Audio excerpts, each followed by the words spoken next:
Selamat siang Ibu-Ibu. Siang. Gimana kabarnya Ibu-Ibu? Alhamdulillah. Alhamdulillah sehat semua. Hadir semua Bu hari ini? Hadir Ya. semua. Alhamdulillah. Jadi saya ucapkan terima kasih kepada Ibu-Ibu semuanya yang ada di sini.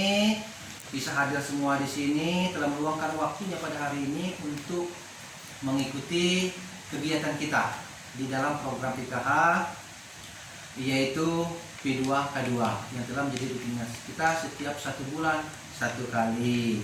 Ibu-ibu yang saya hormati, pada hari ini kita ada permainan Bu. Jadi melanjut dari yang kemarin.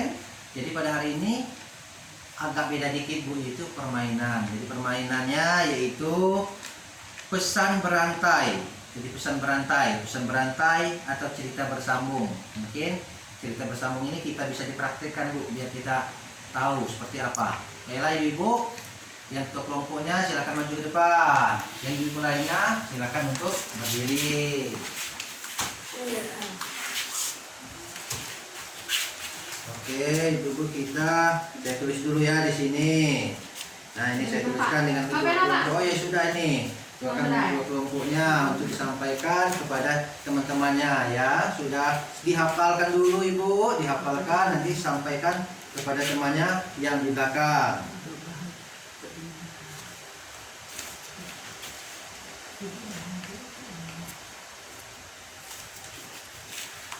Ya, itu sudah?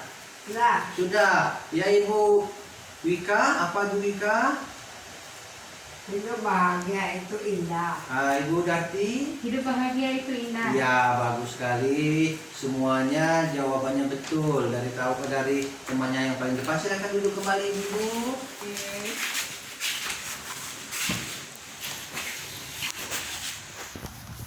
Jadi tadi sudah disampaikan oleh Bu Wika bahwa hidup bahagia itu indah. Jadi saya sudah tanyakan dengan beberapa teman-teman ibu tadi, ternyata jawabannya sama. Mulai dari depan sampai ke belakang jawabannya sama, atau yang disampaikan tadi semuanya sama. Itu pesan berantai atau cerita bersambung. Jadi dari depan ke tengah, seterusnya, dan sampai yang paling terakhir yang disampaikan di depan sama. Oke, baiklah ibu-ibu. Materi kita hari ini ibu-ibu, yaitu pentingnya pendidikan sejak usia dini. Nah, sebelum kita masuk ke sana ibu-ibu, saya ingin bertanya dulu dengan ibu-ibu ini. Ini kan hari ini materi kita pentingnya pendidikan sejak usia dini. Nah, kira-kira sebelum kita masuk sana, saya ingin bertanya, kira-kira apa sih pengalaman yang didapat dari permainan kita tadi, permainan pesan berantai tadi? Ya kira-kira apa Bu yang dapat Ibu sampaikan kepada saya atau masukan kepada saya atau untuk kita semua masalah pesan berantai tadi? Apa sih pengalamannya? Silakan Bu. Melatih kekompakan. Melatih kekompakan, ya bagus sekali Bu Darti untuk melatih kekompakan. Ada lagi Ibu yang lainnya tadi disebutkan oleh Ibu Darti, melatih kekompakan. Ibu yang lainnya ada Melatih daya ingat. melatih daya ingat. Oh ya, bagus juga untuk melatih daya ingat di dalam pesan berantai juga bagus ya. Terima kasih kepada ketua kelompok yang telah Melatih menyampaikan. konsentrasi. Melatih konsentrasi. Iya, bagus juga melatihkan konsentrasi. Oke ibu, ada yang lain? Sudah? Sudah. Oke, bagus sekali jawaban ibu-ibu tadi. Ibu Darti telah menyampaikan melatih daya ingat, Ibu Yapi, Bu Wika, itu bagus sekali Bu. Nah di sini kan memang melatih daya ingat, betul sekali Bu, melatih daya ingat. Karena di dalam pesan berantai Bu, memang melatih daya ingat. Karena apa dibilang dia melatih daya ingat itu bagus sekali menurut pendapat Ibu tadi? Karena apabila temannya di depan menyampaikan kepada kita yang di belakang, kalau kita tidak berkonsentrasi, pasti yang disampaikannya itu beda yang kita terima. Seperti misalnya, hidup bahagia itu indah. Sampai ke kita, karena kita berpikir masalah yang di rumah kita, permasalahan di rumah kita, ujung-ujungnya berubah. Bukan indah. Hidup bahagia itu susah. Nah, yang didambakan hidup bahagia itu indah yang betulnya, karena kita tidak konsentrasi memikirkan hal yang lain, yaitu di rumah mungkin ada permasalahan, baik itu perekonomian atau permasalahan hubungan rumah tangga, jadi berubah Bu. Jadi di sini melatih konsentrasi, melatih daya ingat itu bagus. Melatih konsentrasi kan tadi? Ya, melatih konsentrasi tadi bagus sekali. Dan juga melatih daya ingat. Nah, daya ingat itu kalau teman kita di depan menyampaikan kepada kita yang di belakang, otomatis kita itu yang disampaikan teman kita di depan, kita harus mengingatkan. Kalau yang kita harus ingat betul apa yang disampaikan teman kita di depan, supaya kita yang selanjutnya menyampaikan kepada teman kita di belakang kita sama dengan yang disampaikan oleh teman kita yang di depan. Misalnya tadi disampaikan hidup bahagia itu indah, sampai kepada kita hidup bahagia itu indah, maka kita menyampaikan dengan teman kita di belakang juga seperti itu, hidup bahagia itu indah. Jadi betul sekali melatih daya ingat. Tadi daya konsentrasi, melatih daya ingat itu betul Bu, bagus sekali. Dan juga ada tadi temannya yang menyampaikan melatih kekompakan. Nah, ini adalah satu tim Bu, satu tim. Jadi melatih kekompakan itu juga betul, karena seumpama di dalam satu tim itu sering kita dengar Bu, berbahasa lama, apabila ada yang sakit, satu saja yang sakit di badan kita, maka sakitlah seluruh badan kita. Misalnya tangan kita yang sakit, tidak mungkin tangan kita yang sakit maka akan dirasakan oleh seluruh badan kita. Maka yang sakit itu bukan tangan, tapi seluruh badan kita. Itulah dalam satu tim. Atau seumpama sakit kaki kita, maka bukan kaki kita yang sakit, bukan kaki kita yang sakit. Misal sebelah kanan kakinya sakit, bukan sebelah kanannya yang sakit, tetapi seluruhnya yang sakit. Jadi kalau satu tim itu Bu, kalau betul maka betul semua. Tetapi kalau ada salah satu yang salah, maka bukan satunya yang salah, salahnya yaitu salah semua. Tidak ada yang betul, maka semuanya itu salah, karena dia satu tim. Ya, ngerti ibu-ibu, kira-kira bagus itu tadi Bu ya, betul sekali itu. Kalau melatih kekompakan, melatih konsentrasi, dan juga melatih daya ingat. Jadi bagus sekali itu Bu.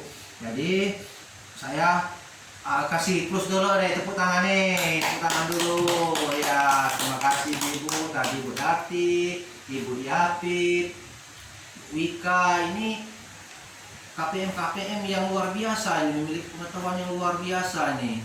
Tahu dia jawabnya, oh ini. Oke, bagus sekali Ibu, saya ucapkan terima kasih.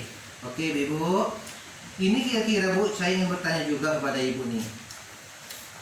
Ini Bu ya, saya sampaikan dikit. Ini kan materi kita nih, pentingnya pendidikan sejak usia dini.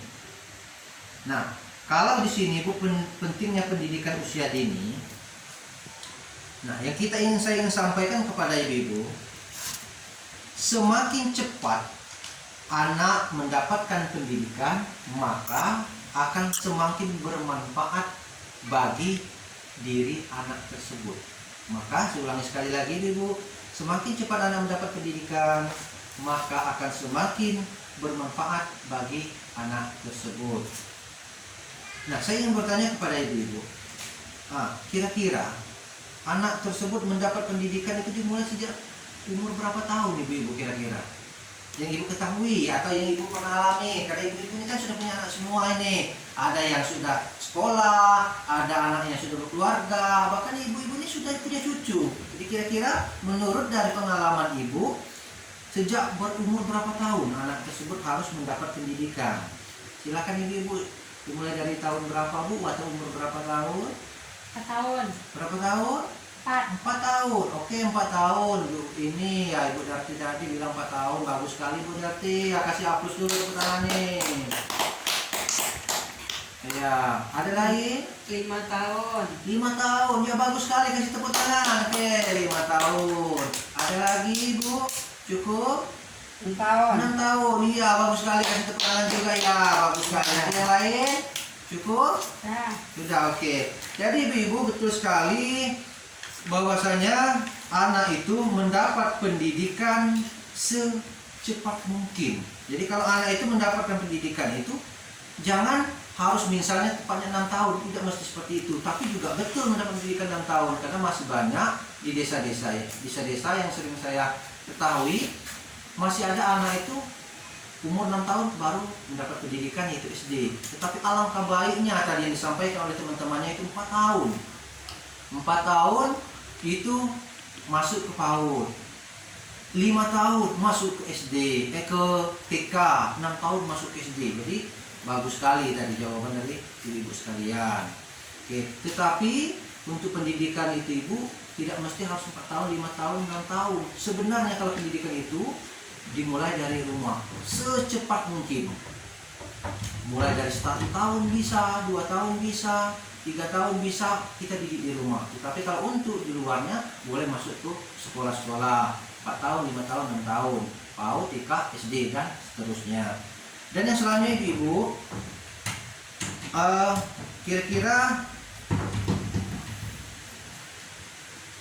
ada yang ingin ibu sampaikan? Iya, atau ibu ingin sampaikan yang saya saran ibu atau yang ingin ditanyakan ada? Ada. Ada ya bu. Saya mau bertanya apakah masuk TK PAUD itu harus umur 4 tahun? Atau TK. boleh?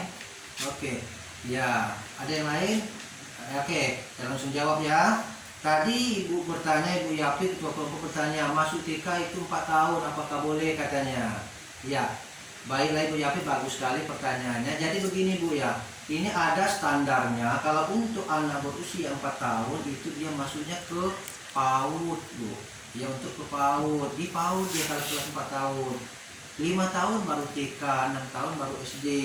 Kalau dia 5 tahun masuk ke PAUD, sebenarnya boleh-boleh saja, tetapi sayang rugi anak tersebut umurnya 1 tahun. Karena kalau dia masih PAUD, otomatis umurnya 6 tahun baru TK, 7 tahun baru SD, sayang 1 tahun. Jadi alangkah baiknya anak tersebut masuk ke TK. Oke, sudah ibu? Oke, kalau sudah, jadi anak-anak tersebut kalau bisa diusahakan masuk ke pendidikan agama Islam karena kita mayoritas umat Muslim. Jadi ibu, pertemuan pada hari ini cukup sampai sini.